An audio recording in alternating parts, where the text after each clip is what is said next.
back again. And here we are with Paul has been really helpful in trying to help us look at the Masjid al-Haram. Notice that the Masjid al-Haram, everything that the Quran and the traditions say about the Masjid al-Haram just makes no sense. They've got the wrong place, the wrong people, the wrong events at the wrong time. And so that's why he has scratched his head about it a number of years ago. And then you realize, hold on a minute, all these people's places, events, and the time period do not make sense in Mecca for a very good reason. It's a desert. There's nothing there. There is no traditions there. There is no history there. There are no empires there. There is no trade there. There is nothing. It just sits in the middle of a deserted plain and a plateau where there are few little hamlets. But these hamlets could not have created the history that we now know today, the enormous history that the Quran is full of, with all these prophets and these peoples and these places and these huge events, enormous amount of history that just makes no sense so far south. However, in his category, it makes all the sense when you go further north. And we've said this so many times, look further north, look further north, look to where the empires exist, look where the Fertile Crescent is, look and see where the people are, look where the civilizations are happening, and especially look to Jerusalem. And why? Because as Mel has brought up, we have brought up before, Paul has brought this up before, these people who then created Islam came out of the same environment as the Jews did. They both looked to Abraham as their antecedents. They looked through Abraham through Ishmael, and the Jews looked to Abraham through Isaac. So they are Abrahamists, they're Ishmaelites, they're called Hagarenes, they're called Mahagres, which people of the Hagar. So all these names they give to themselves shows that there is a alliance with Judaism, an alliance with the Jewish scriptures, and of course, an alliance with Jerusalem. Why are we surprised by this? We shouldn't be surprised by it, because take a look at the Quran. Just open up the Quran and look at all the prophets. Of the 25 prophets, 19 of them are from the line of Abraham, Isaac, and Jacob. Fascinating. So what we're going to do today is we're going to now put another piece of the puzzle. And Paul has come and agreed. In fact, this is something that I've never seen this before. This is brand new. What Paul's going to introduce you, I don't think any of you have heard before. And it has to do with a beast. It has to do with a large beast. It has to do with a large animal. You all know what I'm talking about. I'm going to let Paul introduce him. Who is this beast and what's wrong with him? And why can he not be in Mecca? But it makes sense for much further north. Over to you, Paul. Okay, yes, the elephant, the animal we're going to be looking at today is an elephant, and we're going to be looking at Surah 105 of the Quran, which is the Surah of the elephant. And we can't really imagine an elephant going to Mecca, but could you have an elephant at Jerusalem? Yes, very much we can, and we do, if you know your Bible. Fine. Well, Surah 105 is a very short Surah of the Quran. This is it in its entirety. So just 5 short verses. It says, "Hast thou not seen how thy Lord dealt with the masters of the elephant? Did he not make their scheming go astray, and send against them birds in swarms, pelting them with stones of baked clay, such that he made them like devoured husks?" The traditional explanation for this is a rather elaborate one. It is said that King Abraham of Himyar, which is more or less where Yemen is now, was seeking to invade Mecca with elephants in order to destroy the Kaaba. And you see, if you see at the top of the screen there, you see a still from a film of the life of Muhammad, in which it has a reenactment of this scene with all the elephants tramping across the desert, marching on Mecca. As it happens, the story goes that this took place in the year 570, which is referred to as the year of the elephant, and then that is actually the date that the year that Muhammad was born. And Muhammad's father, Abu Talib, is for some reason or coincidentally involved in the defense of Mecca, and he's evacuating people to all the hilltops around so they can all look down and on what is happening below them. That is the official story.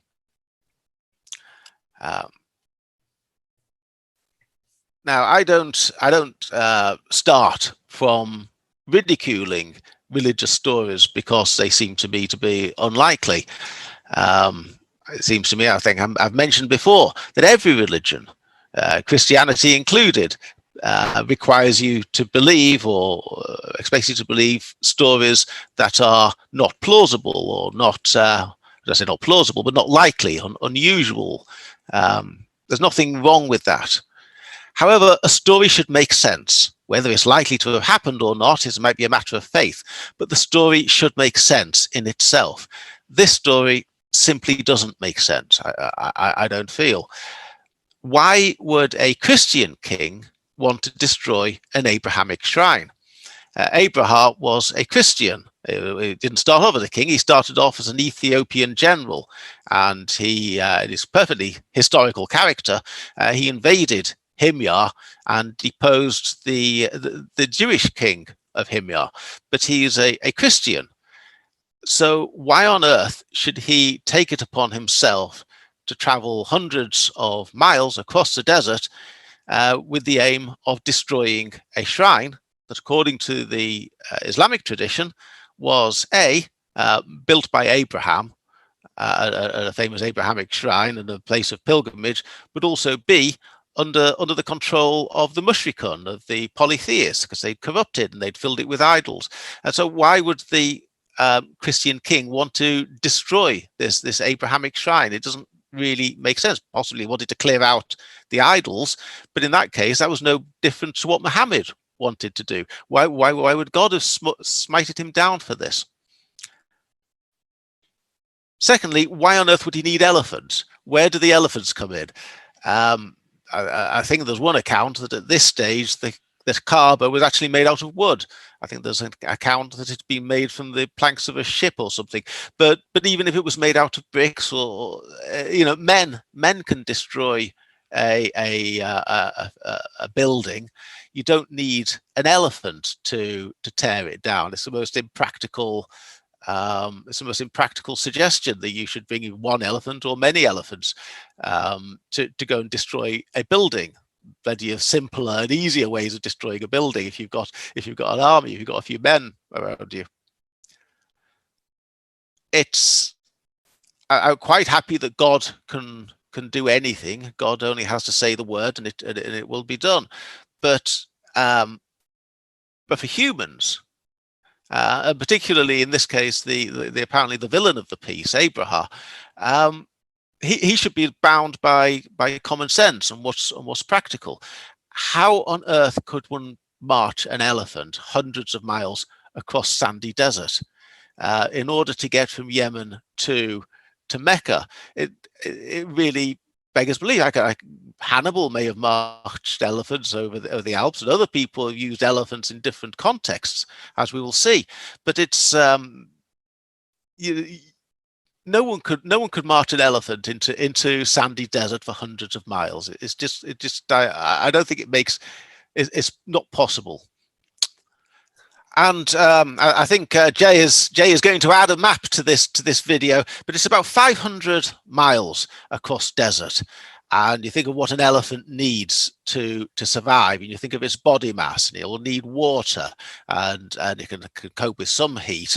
But is anyone really going to? And it's 500 miles from Sana'a to Mecca. Is anyone going to march an elephant for something like 500 miles across desert with no water? It just seems completely to beg a belief. It doesn't make any sense. Paul, and on top of that, as you can see from the picture above, which depicts that very event, we're not just talking about one elephant. We're talking about a whole herd of elephants. To me, the suggestion is you could have as many as 20 to 50, maybe 100 elephants that are doing this. And you would have to be able to water them, to feed them. As we've already said, there's no trade that goes up that route because there's no water. If there's no water, there's no fertilization. If there's no vegetation, how then do you accommodate enormous beasts of that size? Camels, yes. Camels are perfect. Why didn't they talk about camels going to do this? And why elephants? That's what's interesting. Okay, back to you. Well, yes. In fact, I think you might even struggle to get a horse to Mecca. I think in modern, using modern technology, we can, but I think a camel would be the way you would choose to travel across a desert, not a horse, and certainly not an elephant. And fourthly, why would God defend the polytheists? Let us suppose there was a Christian king, and he was going there with an elephant. Why would God back the polytheists against a monotheist? The story doesn't make sense before you even begin to look at the miraculous parts of it. So, what could the verse possibly mean then? If one were to discount the traditional explanation about Abraham and his elephantine invasion. Oh yeah, and another thing I might have added to this, it all just seems a bit random. Let us suppose it did happen. Let us suppose that Abraham had marched his elephants and they had been destroyed by a flock of birds with small pebbles. Why would the Quran tell us about it? What does it want us to know about it? It just seems like a random story. It doesn't seem to have, it demonstrates God's power, but then we know God's power. What in particular does it mean? It just seems to stick out as a bit of a random story with no obvious purpose within the Quran. However, the story is far more likely to be a reference to the Seleucids besieging Jerusalem in the 2nd century BC with elephants during the Maccabean revolt. And this is an episode that is reported in the Hebrew Bible and, of course, in the Christian Bible in the 2nd book of Maccabees. And elephants are mentioned in 5 different verses, or 6 different verses. Chapter 11, verse 4. Chapter 13, verse 2, and 15, chapter 14, verse 12, and chapter 15, verses 20 to 21. So to set the scene, the Judea was part of the Seleucid Empire. The Antiochus IV, I think it is, had desecrated the temple and carried out a pagan sacrifice there. Judas Maccabeus had led a revolt, a Jewish revolt, and during the course of this, they'd gained control of Jerusalem, and the Maccabeans and the Seleucids had come with an army to try and retake Jerusalem, led by a general called Nicanor. And I've got 2 verses here, chapter 15, verse 20. Everyone now awaited the decisive moment. The enemy were already drawing near. This is to Jerusalem, with their troops drawn up in battle lines, their elephants placed in strategic positions, and their cavalry stationed on the flanks. Maccabeus, contemplating the hosts before him, their elaborate equipment, and the fierceness of their elephants, stretched out his hands towards heaven and called upon the Lord who works miracles. For he knew it is not through arms, but through the Lord's decision that victory is won by those who deserve it. So, if one assumes that the Quran's audience knew their Bible, which I do now assume, they would read Surah 105 and they would immediately see an echo of this to Maccabeans. You've got a place that is being attacked by an army with elephants, and you've got God being relied upon to support his faithful servants. Hast thou not seen how the Lord dealt with the masters of the elephant? Of course, the Maccabeans were victorious in the battle. I should add that the Maccabeans were victorious in the battle, and they established a Jewish state which lasted for 100 years. Am I not right, Jay? No. Yes. This is for those people who want to know the time period. This is during the intertestamental time between the 4th and the 1st century BC. Mm-hmm. Now, a little tribute here for fans of Starship Troopers. If you'd like to know a little bit more about this isn't my idea, of course. I read this from Daniel Beck, who wrote Maccabees, Not Mecca, the biblical subtext of Surat al-Fil. That's the Surah of the elephant. Now, this is available for anyone to Google or look up, and it's free online at the almusli.org website. However, I would strongly recommend anyone with a keen interest in this to buy the book, The Evolution of the Early Quran from Anonymous Apocalypse to Charismatic Prophet, because this essay is in this book, and I have the book here in front of me. Right, now the Quran isn't referring its audience to the book of Maccabees just completely out of any context. I don't think. It's trying to inspire its audience by referring to this this episode in the past where God has supported his people, even though their enemies were equipped with elephants. I would say, and Daniel Beck, his thesis, and I agree with this thesis, is that this was placed within the context of the Byzantine-Sasanian War. Now, the Byzantine-Sasanian War was fought between 602 and 628, and these are the years when the tradition says that the Quran was being composed. Now, in the early part of that war, the Sasanian Empire had been hugely successful. It had seized all the Byzantine territory in the Middle East and North Africa, and this, of course, included Jerusalem itself.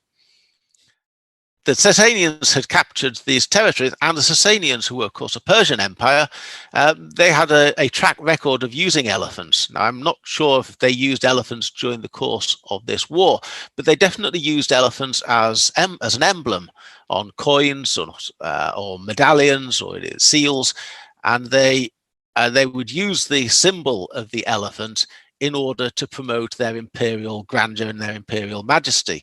So when the when the Quran audience were hearing about the companions of the elephant, this is, in my view and in Daniel Beck's view, referring back to 2 Maccabees and giving this biblical story to inspire people, but it was also very pointed. It was pointed at the Sasanian Empire, and it was saying, don't be afraid just because they've got elephants. We beat God. God will protect you. God has defeated elephants in the past. He will defeat the elephants, the companions of the elephant, in the future. It is an excellent essay. It also goes into details about the types of elephant I just mentioned. Daniel Beck has a little passage on how there's a long history of humanity training Asian elephants to perform various tasks, including being war elephants. But there's almost no precedent for using African elephants in this way. It says that Asian elephants are much easier to train. African elephants is hardly possible to train. This seems to be a general position, and yet the traditional Islamic narrative would have Abraham of Himyar, who was an Ethiopian general, that would have had him getting his elephants presumably from Africa, which would have made them African elephants. Whereas, of course, the idea that this is a reference to the second book of Maccabees in order to make a pointed reference about the Sasanians during the Byzantine-Sasanian War, they would have been using Asian elephants. The Seleucids, no doubt, would have been using Asian elephants too. So that fits as well. So this is a relatively small part of the overall Jerusalem thesis. By itself, the Surah of the Elephant doesn't prove that the Masjid al-Haram is Jerusalem. However, it fits. Like everything else, it fits. If you take the Surah of the Elephant, for 14 centuries, Muslims must have read that and thought, this seems a rather implausible story, but okay, I just accept it. but it doesn't really mean anything very much in particular. If you take Daniel Beck's thesis, it makes perfect sense. It involves matters for the Quran's audience which are very immediate and very close to them. The Sasanian capture of Jerusalem, it reassures them by reference to a biblical verse where elephants had been used in the past. It all makes perfect sense for Jerusalem. And I return back to my theme. The idea of marching elephants to Mecca simply doesn't even reach the level of, well, it's possible.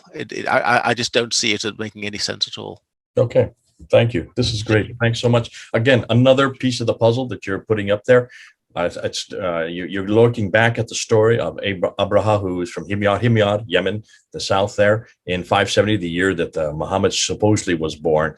He marches with these elephants across the desert, and we're not just talking about one or two. We're talking about possibly as many as 50 to 100 elephants across a barren desert, over 500 miles. How could you do that? Where would they? And you asked some very pertinent questions. And you, first of all, asked the question, why is it that a Christian king in the south, Abyssinian king, would go and destroy a Abrahamic sanctuary? That would be the first question. Secondly, where and why would he get the elephants, and where did he get the elephants from? And you brought at the very end, these elephants that he would have used would have been African elephants. You cannot, as we well know, I grew up in India, we had elephants all the time, and African elephants are incapable of being trained. Asian, yes, but not way down in Yemen. So that doesn't make sense there historically, and also the topography doesn't make sense. They wouldn't be able to cross the desert. Camels maybe, but not elephants, because of the enormous amount of water and vegetation that you would have to take with you in order to accommodate that. And then why would you, and this is probably the most important question, why would God allow polytheists, and why would he back the polytheists against the monotheists when God is a monotheistic God? That doesn't make sense either. And so you brought that up as a pertinent point, and I think that theologically speaking, that is a contradiction. Historically speaking, you got a contradiction, and as far as the topography and geographically speaking, you've got a contradiction, to say nothing of the animal husbandry problem. Now, you actually go back and you show where this probably is the antecedent for this is the Maccabean War, where the Seleucids are coming across, they're besieging Jerusalem. This is referred to in 2nd Maccabees in chapter 11, chapter 13, chapter 15. I think you said, chapter 14 and chapter 15, especially verse 20 and 21 of the second. For those who don't know what we're talking about, these are the 1st and 2nd, 3rd Maccabees that are part of what we know as the intertestamental books. They're not part of the Bible. These are known as apocryphal writings, but they are historical. And these wars did happen between the 4th and the 1st century BC. And you look and you say, this is almost a replica of that battle. But that battle happens way up in Jerusalem. Here's the Jerusalem thesis again. This happens in Jerusalem. It is taking that battle that happened, a real battle that did happen historically, which makes sense because those would have been Asian elephants. If they're coming from the Seleucids, they would have used Asian elephants, taking that battle and redirecting and putting it down to a reference point that happens in 570, just before the time Muhammad is born. And the Islamic traditions have borrowed, once again, something that happens much further north, in this case, 1,000 miles further north. Thanks for introducing Daniel Beck to us. I've never heard his name before. This is good. That book, if you could just hold it up. Yep. It looks in mirror writing on my screen, but it's called The Evolution of the Early Quran from Anonymous Apocalypse to Charismatic Prophet by Daniel Beck. If I can say, it was one of the first books that I bought on Islam. It shouldn't have been, because it's not easy going. It's quite technical, very densely argued. There's a huge amount in there. For anybody who's really interested in the topic, and anyone who really wants to understand the Quran and prepared to put in some serious study, then it's an excellent book. For its material, it is one of the best books that I have read during the course, but I wouldn't make it my first book. If you're just starting out, find something a bit simpler.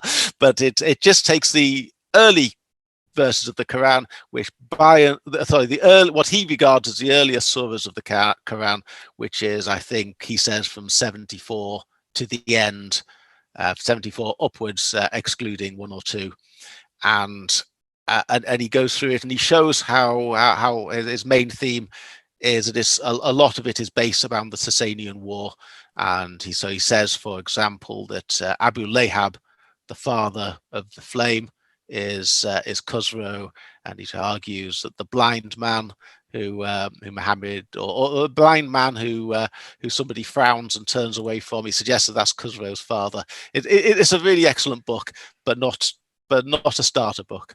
Don't do what I did and buy it first. You never read anything else. So the warning is out. Be careful what you read. It may blow your mind. It may also give you a window into an awful lot of historical possibilities. Paul, thank you so much for unpacking what Paul has done so historically. You brought it to the public sphere, and we're getting it out there so people can hear it. God bless you. Thanks for coming on board. The next thing we're going to talk about is the name Muhammad. Am I correct? Yes. Well, that'll be our next one. Yes. So stay tuned. This is Jay here in the United States and Paul there in London. Over and out.